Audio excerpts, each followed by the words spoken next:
Good evening, friends, and welcome to Sleepy Time Tales, a podcast aimed at helping you to get a good night's sleep. Do you find your mind troubled with the stresses of modern life, especially when the lights are out and you're trying to get a restful night? Does your spinning mind keep you awake? Follow my voice down the path towards a good night's rest. Listen to me tell a story that will keep your mind from wandering to your daytime problems, the ones you can't solve right now and will be easier to solve while rested.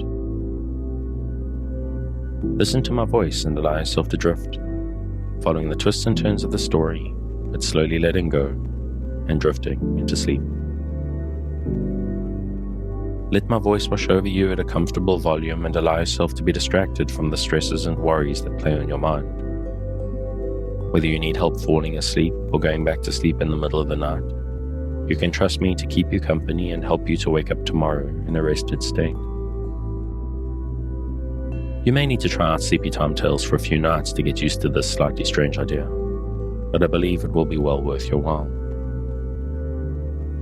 I'm here to work with you, to create a safe space, a cocoon in which you can curl up and allow nature to take its course. So settle down, relax, and allow yourself to get lost in my telling of tonight's story. Before we get to tonight's reading, I'd like to ask for a few minutes of your time. Sleepy Time Tales is purely a listener-supported podcast. I can only keep it going, paying for the services and tools I use, and justify the time that I use on it, thanks to the generosity of listeners like you. So if you're finding Sleepy Time Tales useful, if it helps you to get a restful night, and you would like to keep it going out to thousands of your fellow insomniacs, please consider supporting on the Patreon at patreon.com/sleepytimetales. This is monthly support that helps me keep the lights on and gets you bonuses based on your contribution level. So go along there, take a look, and sign up if you're interested. And of course, if monthly is a big ask, you can make once-off tips to the tip jar on the website. And if you'd like to support the show without having to do so financially, just tell your friends about it. If you know someone who's struggling to sleep and you think I can help, tell them where they can find Sleepy Time Tales, and that's all that's needed. And thank you very much. Let's get back to the stories of some of the great artists of the Italian Renaissance. We return this week to A History of Art for Beginners and Students, Painting, Sculpture, and Architecture by Clara Erskine Clement Waters. We will now leave the Florentine school of the 16th century and speak of the great master of the Roman school, Raphael Sanzio, or Santi, 1483-1520, who was born at Urbino on Good Friday. His father was a painter, and Raphael showed his taste for art very early in life. Both his parents died while he was still a child, and though he must have learned something from seeing his father and other painters at their work, we say that Perugino was his first master, for he was but 12 years old when he entered the studio of that painter in Perugia. Here he remained more than 8 years, and about the time of leaving painted the very celebrated picture called Lo Sposalizio, or the Marriage of the Virgin, now in the Brera at Milan. This picture is famous the world over, and is very important in the life of the painter, because it shows the highest point he reached under Perugino, or during what is called his first manner in painting. Before this he had executed a large number of beautiful pictures, among which was the so-called Staffa Madonna. This is a circular picture and represents the Virgin walking in a springtime landscape. It remained in the Staffa Palace in Perugia 368 years, and in 1871 was sold to the Emperor of Russia for $70,000. In 1504, Raphael returned to Urbino, where he became the favorite of the court, and was much employed by the ducal family.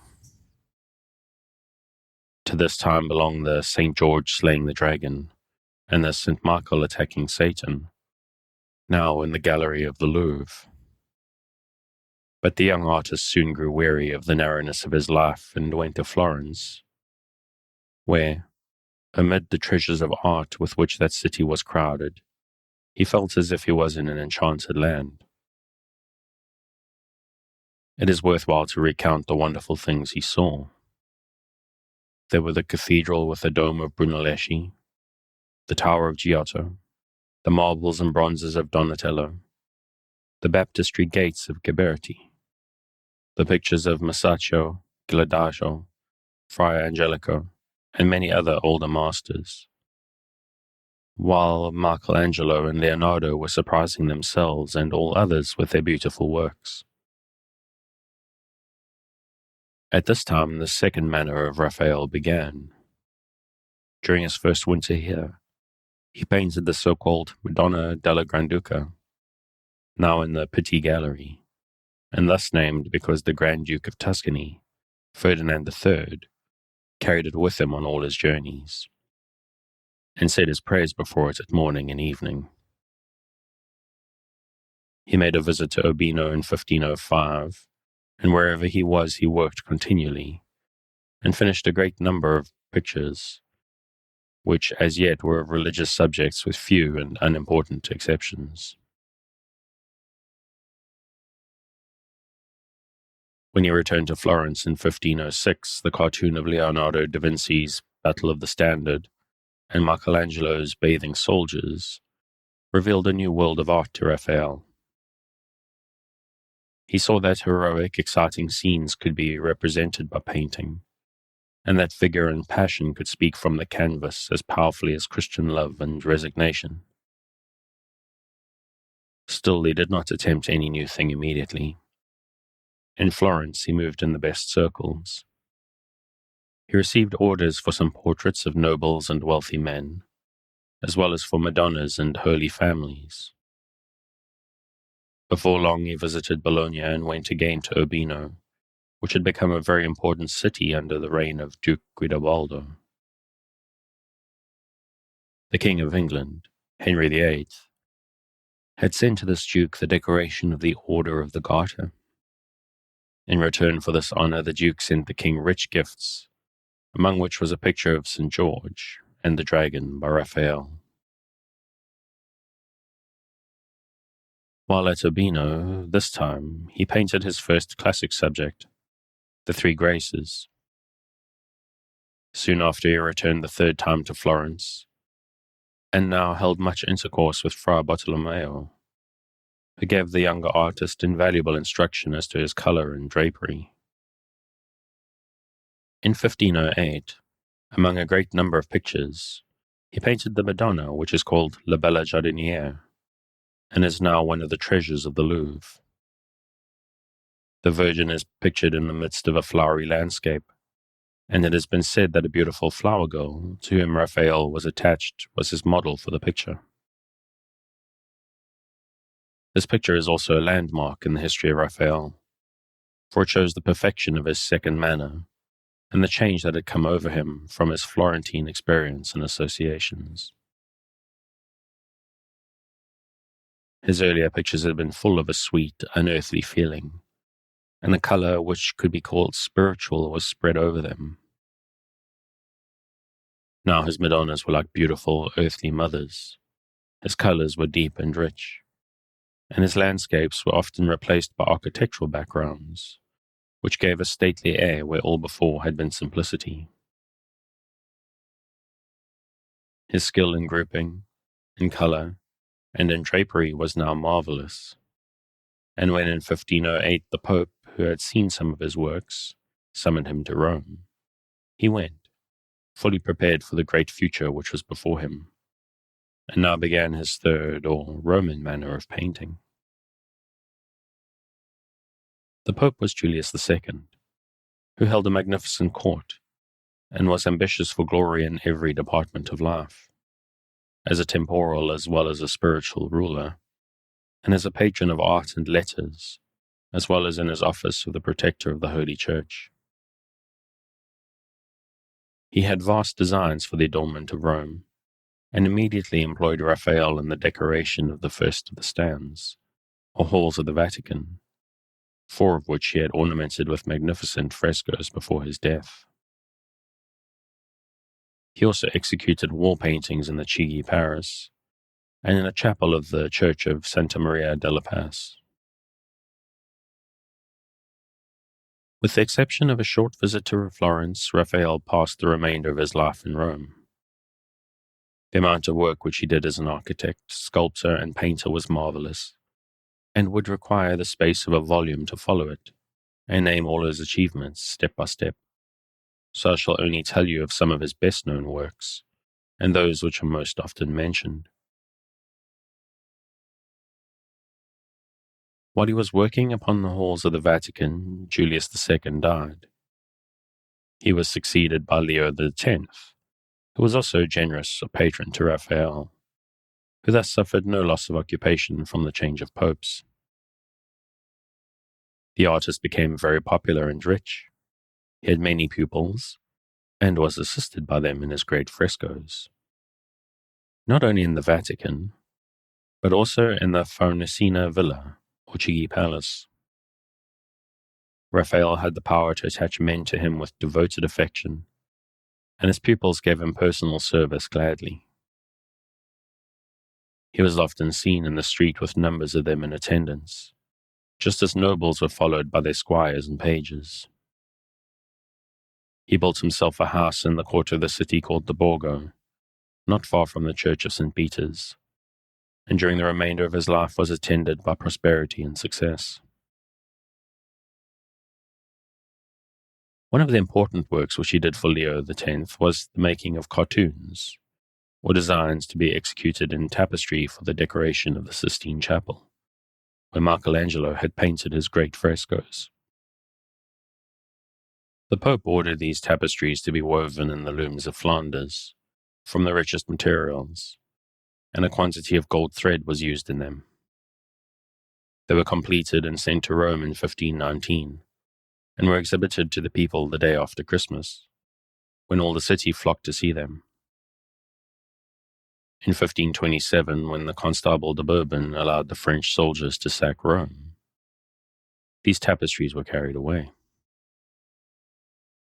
In 1553 they were restored, but one was missing, and it is believed that it had been destroyed for the sake of the gold thread which was in it. Again in 1798 the French carried them away, and sold them to a man in Lagorne who burned one of the pieces, but his gain in gold was so little that he preserved the others, and Pius VII bought them and restored them to the Vatican. The cartoons, however, were far more important than the tapestries, because they are the work of Raphael himself. The weavers at Arras tossed them aside after using them, and some were torn. But a century later, the artist Rubens learnt that they existed, and advised King Charles I of England to buy them. This he did, and thus the cartoons met with as many ups and downs as the tapestries had. When they reached England, they were in strips. The workmen had cut them for their convenience. After the king was executed, Cromwell bought the cartoons for £300. When Charles II was king and in great need of money, he was sorely tempted to sell them to Louis XIV, who coveted them, and wished to add them to the treasures of France. But Lord Danby persuaded Charles to keep them. In 1698 they were barely saved from a fire at Whitehall, and finally, by command of William III, they were properly repaired and a room was built at Hampton Court to receive them, by the architect Sir Christopher Wren. At present they are in the South Kensington Museum, London. Of the original 11, only 7 remain. Both Henry VIII and Francis I had received presents of pictures by Raphael. We have told of the occasion when the St. George was sent to England. The Archangel Michael and the large Holy Family of the Louvre was given to Francis I by Lorenzo de' Medici, who sent them overland on mules to the palace of Fontainebleau. Francis was so charmed with these works that he presented Raphael so large a sum that he was unwilling to accept it without sending the king still other pictures. So he sent the sovereign another painting, and to the king's sister, Queen Margaret of Navarre, he gave a picture of Saint Margaret overcoming the dragon. Then Francis gave Raphael many thanks and another rich gift of money. Besides this, he invited Raphael to come to his court, as did also the King of England. But the artist preferred to remain where he was already so prosperous and happy. About 1520, Raphael presented the famous Sistine Madonna, now the pride of the Dresden Gallery. It is named from St. Sixtus, for whose convent at Piacenza it was painted. The picture of this saint, too, is in the lower part of the picture with that of St. Barbara. No sketch or drawing of this work was ever found, and it is believed that the great artist, working as if inspired, sketched it and completed it on the canvas where it is. It was originally intended for a drapelone or procession standard, but the monks used it for an altarpiece. While Raphael accomplished so much as a painter, he by no means gave all his time or thought to a single art. He was made superintendent of all the buildings of St. Peter's in 1514, and made many architectural drawings for that church. He was also much interested in the excavations of ancient Rome, and made immense numbers of drawings of various sorts. As a sculptor, he made models and designs, and there is in the church of Santa Maria del Popolo in Rome a statue of Jonah sitting on a whale, said to have been modeled by Raphael and put into marble by Lorenzo Latti. Raphael was also interested in what was happening outside the world of art. He corresponded with scholars of different countries and sent men to make drawings of places and objects which he could not go to see. He was also generous to those less fortunate than himself, and gave encouragement and occupation to many needy men. At one time he expected to marry Maria de Bibbiena, a niece of Cardinal Bibbiena, but she died before the time for the marriage came.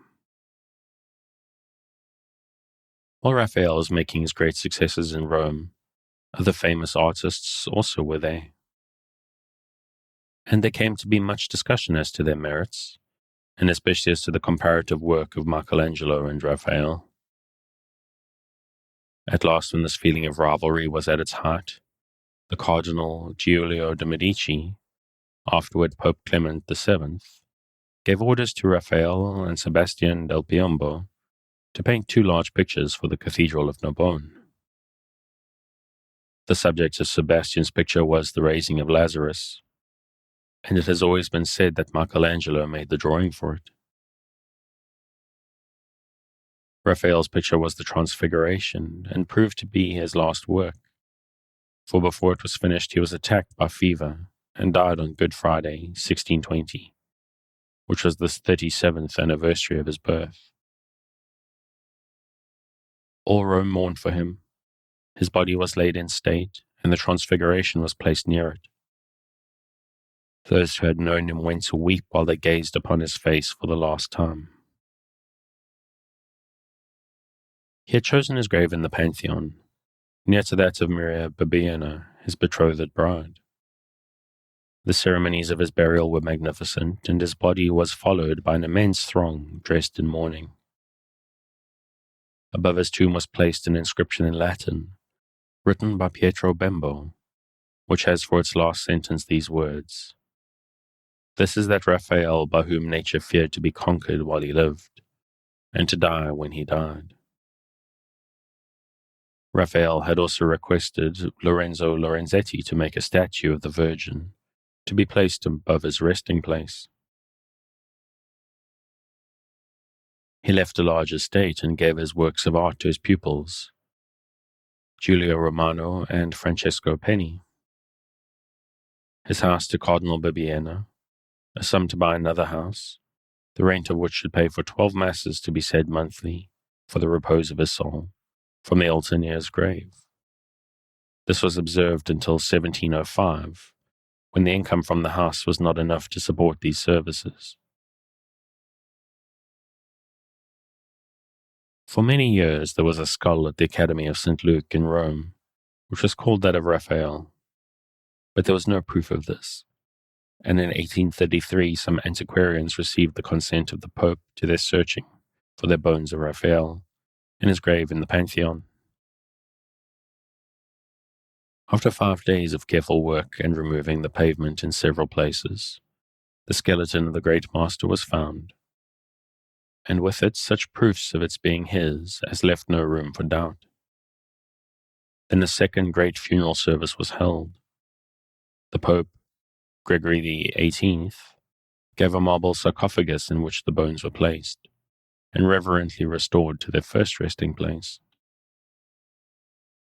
More than 3,000 persons were present at the service, including artists of all nations, as well as Romans of the highest rank.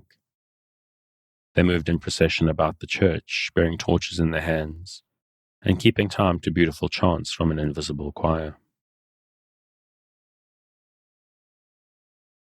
Raphael left 287 pictures and 576 studies and drawings, and all done in so short a life.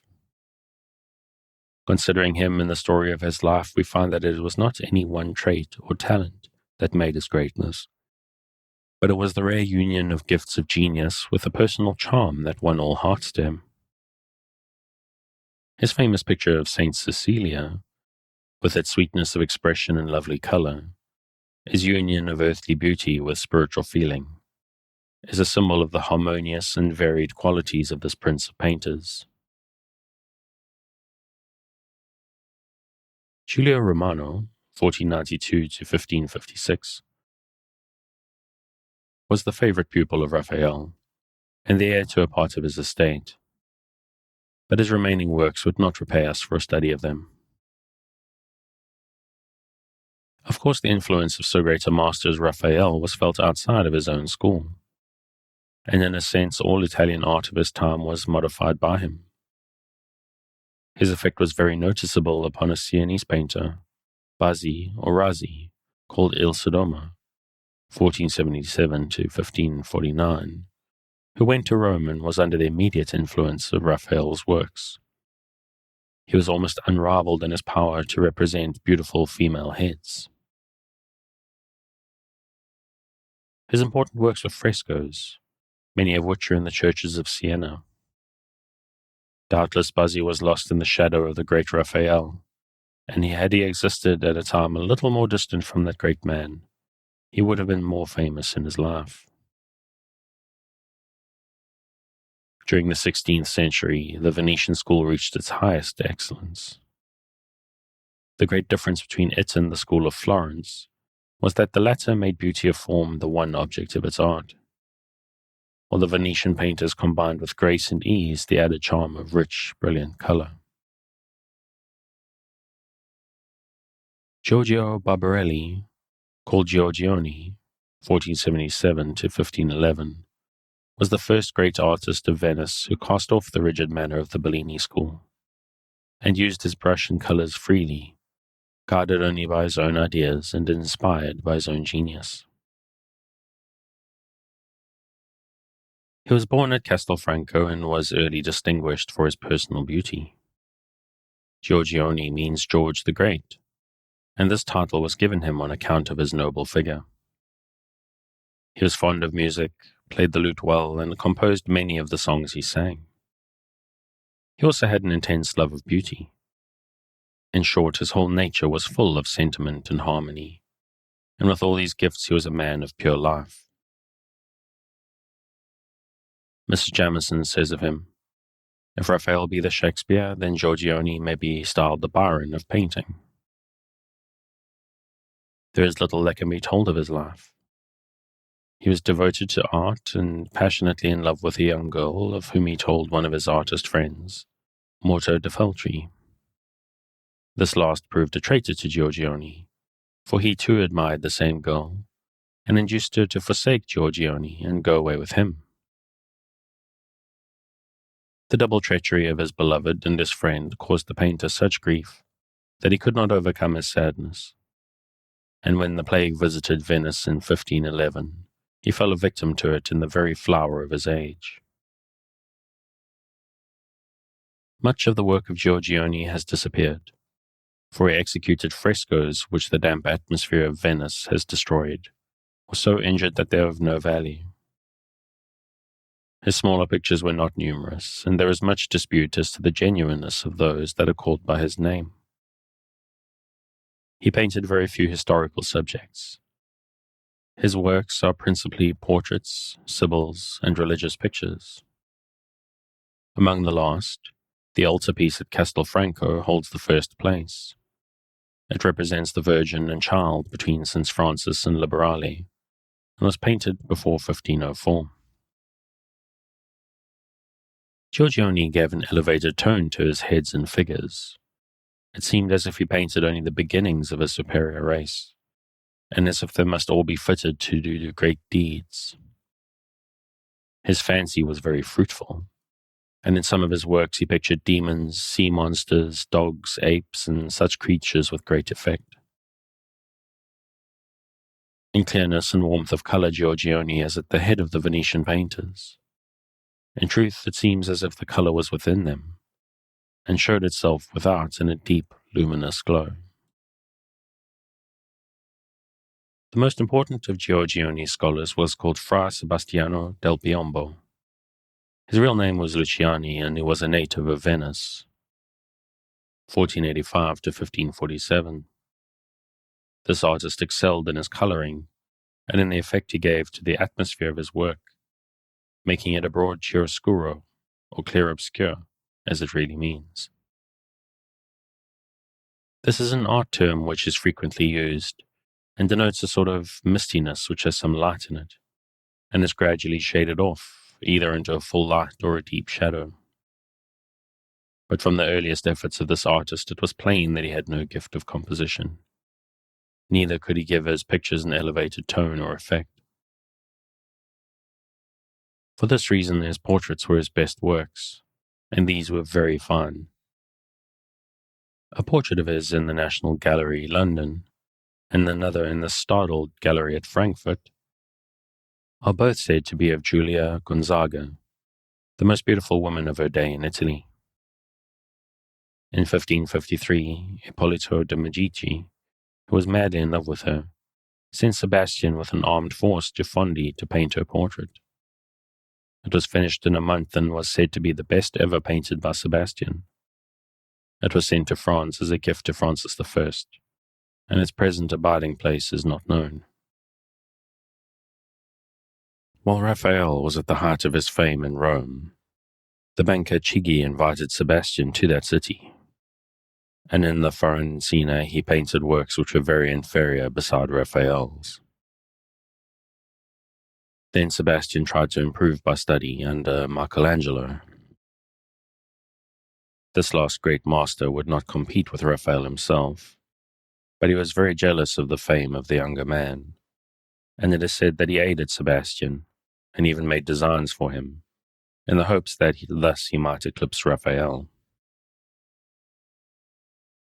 We have spoken of one large picture of the raising of Lazarus, said to have been made from Michelangelo's design, which Sebastian coloured. It was painted in competition with Raphael's Transfiguration, and even beside that most splendid work, the Lazarus was much admired. This is now in the National Gallery, London.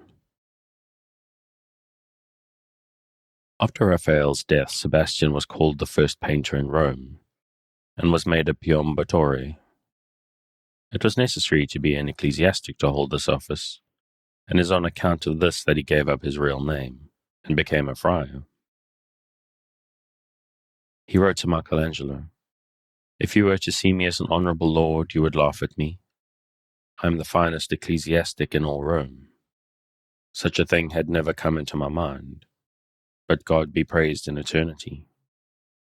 He seemed especially to have thus decreed it, and therefore so be it." It is not strange that he should have been so resigned to a high office and a salary of 800 scudi a year. Another Venetian of the same time with Giorgione was Jacopo Palma, called Il Vecchio, or the Elder, about 1480 to 1528. He was born near Bergamo, but as an artist he was a Venetian. We do not know with whom he studied, and he was not a very great man, nor was he employed by the state. But he dwelt much in the palaces of noble families and did much work for them. When he died, he left 44 unfinished paintings. His female figures are his best works, and one of his fine pictures at Dresden, called The Three Graces, is said to represent his daughters. The work, which is usually called his masterpiece, is an altarpiece in the Church of Santa Maria Formosa in Venice. The St. Barbara in the center is very beautiful, and it is said to have been painted from his daughter Violante.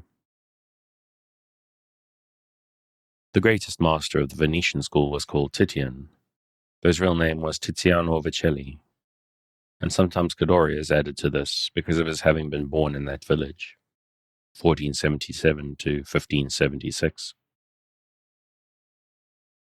His family was noble, and their castle was called Lodore, and was in the midst of a large estate, surrounded by small houses. In one of these, which is still preserved, the painter was born. As a child, he was fond of drawing, and so anxious to color his pictures that he squeezed the juices from certain flowers and used them as paints.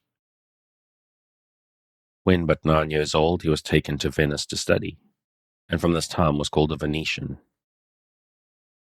He is said by some writers to be the first portrait painter of the world. He first studied under Sebastian Zuccato, and then under the Bellini, where he was a fellow pupil with Giorgione, and the two became devoted friends.